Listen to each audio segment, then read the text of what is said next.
स्वागत है एक बार फिर से मनोज खंडेलवाल की क्लास में। मैं मनोज खंडेलवाल हिंदी की क्लास में आप सभी का हार्दिक अभिनंदन करता हूं। उम्मीद करता हूं बड़े प्रेम से, सहयोग के साथ, मनोयोग के साथ आप हमारी क्लास देख रहे हैं, देख रहे थे और आगे भी देखते रहेंगे। हम आत्मपरिचय पाठ पर चल रहे थे मित्रों। आज वो आत्मपरिचय पाठ हमारा पूरा होगा, डेफिनेट पूरा होगा। तो देखें, चल रहे थे हम, कल तक पढ़ा चुके थे। लास्ट हम था कि मैं और जगी और कहाँ का नाता, मैं बना जग कितने रोजो मिटाता, कि मुझ में और संसार के लोगों में कोई रिश्तेदारी नहीं, कोई रिश्ता नाता नहीं है। मैं जब कितना संसार रोज बनाता हूँ और जब मुझे वो सही नहीं लगते तो उन्हें मिटाने का प्रयास करता हूँ। जग जिस पृथ्वी पर जोड़ा करता वैभव धन दौलत, मैं प्रतिपग से उस पृथ्वी को ठुकराता। ये संसार जिस पृथ्वी पर धन दौलत को जोड़ने में लगा रहता है, मैं प्रतिपग से उस पृथ्वी को ठुकरा मारता हूँ। अर्थात मैं धन दौलत को ठुकरा कर सत्य और प्रेम के रास्ते पर बढ़ता रहता हूँ। अब आगे चलेंगे, देखें कि मैं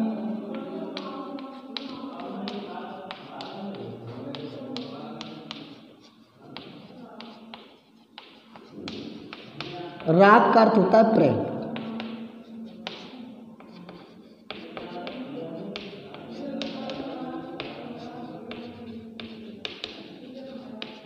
मैं निज रोदन में राग लिए फिरता हूँ,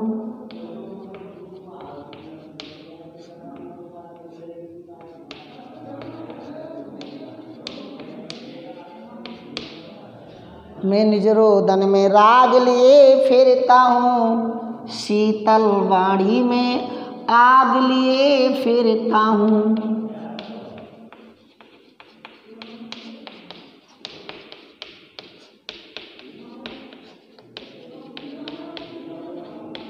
शीतल वाणी में आग लिए फिरता हूँ, हो जिस पर भूपों के, भूप मिश्र राजा, हो जिस पर भूपों के प्रासाद नछावर, प्रासाद मीन्स महल,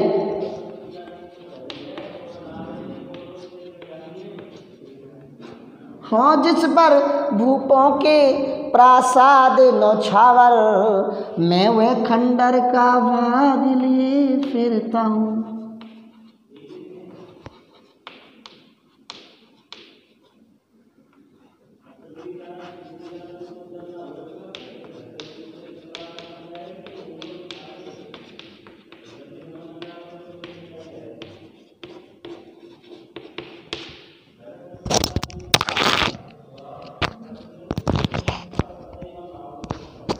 खंडर कहते हैं टूटे हुए भवन को। तो कवि क्या कहता है कि मैं मेरे रोदन में, कि मेरे रोदन रोने में भी, मेरे रोदन में भी प्रेम भाव झलकता है, मेरे रोदन में भी प्रेम भाव झलकता रहता है। मैं अपने गीतों में प्रेम के आंसू बहाता रहता हूँ। मेरे रोदन में भी प्रेम भाव झलकता है, अर्थात मैं अपने गीतों में भी प्रेम के आंसू बहाता हूँ। कभी आगे कह रहा है कि शीतल वाणी में आग लिए फिरता हूँ। कौन सा अलंकार दिया गया? विरोधाभास। ध्यान देना इस लाइन पर कि शीतल वाणी में आग लिए फिरता हूँ। मेरी वाणी कोमल है, हालांकि यद्यपि मेरी वाणी कोमल है, मेरी वाणी शीतल है, फिर भी मेरी शीतल कोमल वाणी में प्रेम की तीव्र ऊष्मा एवं वेदना का ताप है। जब वाणी शीतल है तो उसमें ताप कहाँ से आ जाएगा? तो ऐसे तो हमें विरोधाभाव दिख रहा है। लेकिन कभी क्या कह रहा है कि शीतल वाणी में आग लिए फिरता हूँ। यद्यपि मेरी वाणी कोमल और शीतल है, फिर भी मेरी उस कोमल और शीतल वाणी में प्रेम की तीव्र ऊष्मा एवं वेदना का ताप है। अब कोई प्रश्न ये पूछ ले कि शीतल वाणी में आग के होने से का क्या अभिप्राय? मित्रों, कवि का अभिप्राय यही है कि कवि की वाणी शीतल है, कवि की वाणी कोमल है, कवि की वाणी ठंडी है, फिर भी उसमें प्रेम की तीव्र ऊष्मा एवं वेदना का ताप भरा हुआ है। इस कारण वो अपने गीतों में प्रेम के आंसू बहाता है। एक तरफ तो वो अपनी गीतों में प्रेम के आंसू बहाता है, तो दूसरी तरफ अपने हृदय में अपने प्रियजनों के विरह जो उसकी याद सता रही है, प्रियजनों की विरह की वेदना लिए फिरता है, उसके रोने में भी अनुराग झलकता है। तो प्रेम की तीव्र वेदना ऊष्मा का यहाँ ताप है, इसलिए इसमें विरोधाभास अलंकार है। हाँ, जिस पर भूपों की प्रसाद नौछावर, मैं वह खंडर का भाग लिए फिरता हूँ। इस धरती पर भूपमिस राजा, प्रसाद मिस महल, ये युग्म शब्द आता है। ये कैसे आता है? प्रसाद और एक होता है प्रासाद। प्रासाद का अर्थ होता है महल, और प्रसाद तुम जानते हो जो मंदिरों में चढ़ावा जो होता है। हाँ, जिस पर भूपों के प्रसाद नौछावर, इस धरती पर अनेक राजाओं के विशाल विशाल बड़े बड़े महल हैं, अनेक, परंतु प्रेम की निराशा के कारण मेरा जो जीवन है एक खंडर सा हो गया है, टूटे हुए मकान जैसा हो गया। अब अर्थ देखे, हाँ, जिस पर भूपों के प्रसाद नौछावर, मैं वह खंडर का भाग लिए फिरता हूँ। कि जो मेरे हृदय में खंडर रूपी जो प्रेम बसा हुआ है, जो प्रेम मेरे हृदय में बसा हुआ है, जो टूट चुका है, जो जा चुका है, जो भुलाया नहीं जा सकता, वो खंडर हो चुका है, यादें धूमिल हो चुकी। लेकिन उन खंडर रूपी यादों के सहारे को, उन खंडर रूपी यादों को मैं मेरे जीवन में बसाए रखना चाहता हूँ, जीवंत तो बनाए रखना चाहता हूँ। मैं अपने जीवन रूपी खंडरों को,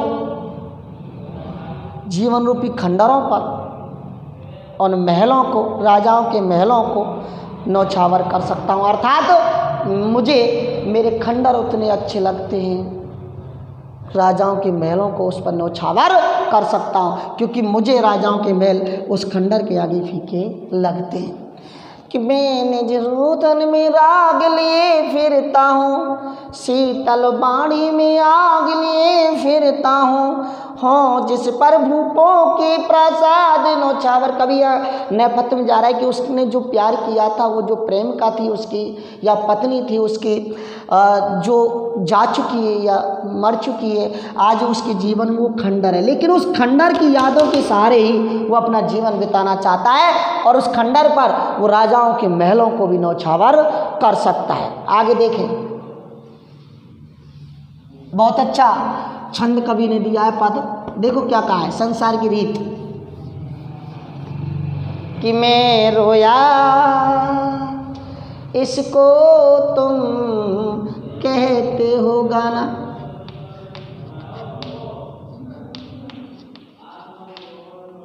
कि मैं रोया इसको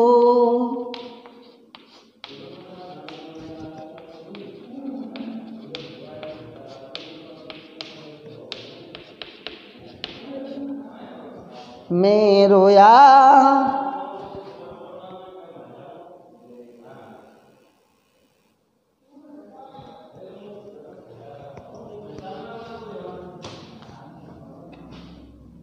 मैं रोया इसको तुम कहते हो गाना,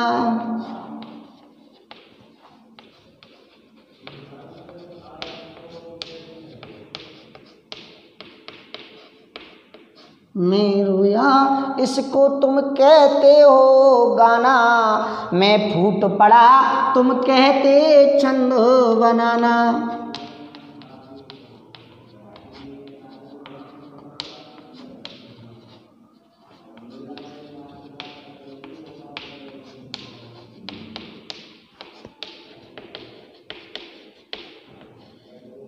तीसरा चरण देखें। क्यों कवि कहकर संसार मुझे अपनाए,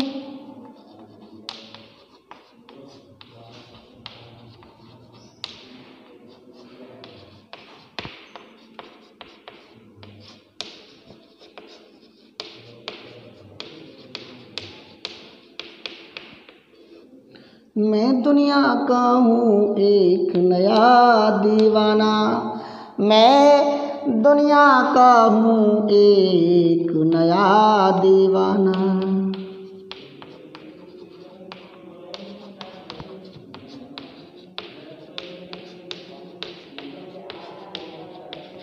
देखें मैं रोया इसको तुम कहते हो गाना, मैं फूट पड़ा तुम कहते छंद बनाना।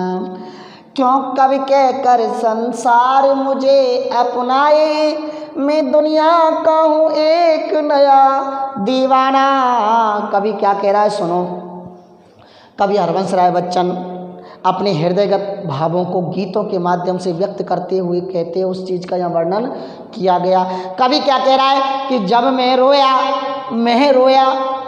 और जब मैं रोया और मेरे हृदय का दुख करुण शब्दों में व्यक्त हुआ, तो तुम लोगों ने इसे गाना समझ लिया, तो तुम लोग इसे गाना या गीत कहने लगते हैं। और जब मैं प्रेम के आवेग में भरकर पूरे उन्माद के साथ, पूरे जोश के साथ अपने भावों को व्यक्त करता हूँ, मेरे हृदय के भाव जब शब्दों के रूप में व्यक्त होते हैं, तब संसार के लोग उसे छंद कहने लगते हैं। दुनिया मुझे कवि के रूप में अपनाती है, मुझे व्यर्थ ही सम्मान देती है, जबकि हरवंश राय बच्चन इस पद के माध्यम से कह रहा है कि वास्तव में मैं कोई कवि नहीं हूँ, अपितु प्रेम का दीवाना हूँ। मेरा हृदय प्रेम की दीवानगी से पूरी तरह मस्त रहता है। मैं कोई कवि भवि नहीं हूँ, दुनिया मुझे व्यर्थ ही सम्मान देती है, मैं तो प्रेम का दीवाना हूँ। मैं रोया इसको तुम कहते हो गाना, जब मेरे हृदय का दुख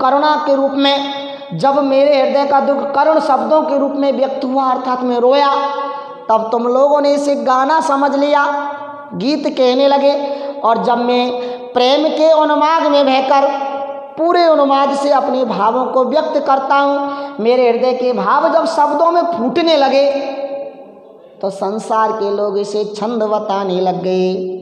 दुनिया मुझे क्यों कवि कहकर संसार मुझे अपनाए, दुनिया क्यों मुझे कवि के रूप में अपना रही, व्यर्थ ही सम्मान दे रही, जबकि मैं तो कवि है ही नहीं, मैं तो प्रेम का दीवाना हूँ। मैं दुनिया का हूँ एक नया दीवाना, मैं तो प्रेम का दीवाना हूँ। मेरा हृदय प्रेम की दीवानगी से पूरी तरह मस्त रहता है। अनुप्रास अलंकार लाक्षणिक शब्दावली का इसमें प्रयोग किया गया है। हृदयगत वेदना की अभिव्यक्ति मधुर गीतों में हो जाती है। कवियों के इसमें ऐसे स्वभाव की विशेषता बताई गई है। मित्रों, लास्ट छंद पर अपन चलते हैं, लास्ट पद पर देखें कवि क्या कह रहा है।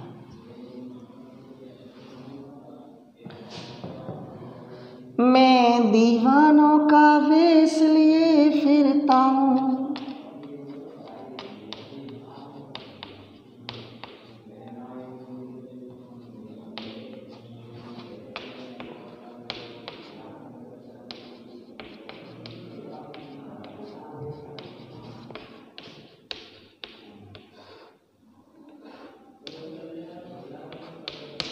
मैं दीवानों का बेस लिए फिरता हूँ, मैं मादकता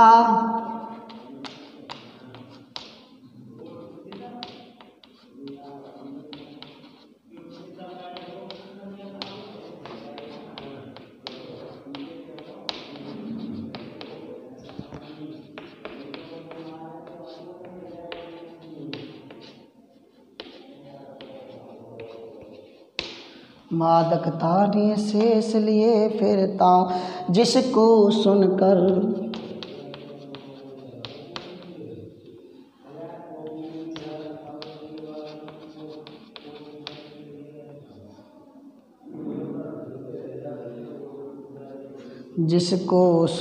जग झूम उठे,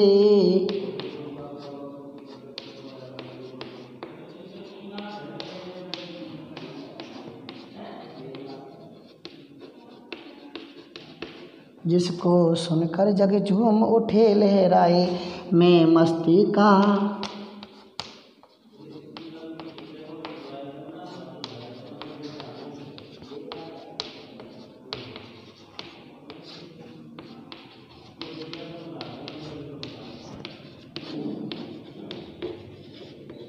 मैं मस्ती का संदेश लिए फिरता हूँ। देखिए साहब, एक शब्द आया है निःशेष, अर्थात निमिष कुछ भी शेष में बचा हुआ, कुछ भी शेष नहीं बचा, अर्थात पूरा संपूर्ण जिसमें कुछ ना बचे, संपूर्ण जिसमें कुछ ना बचे।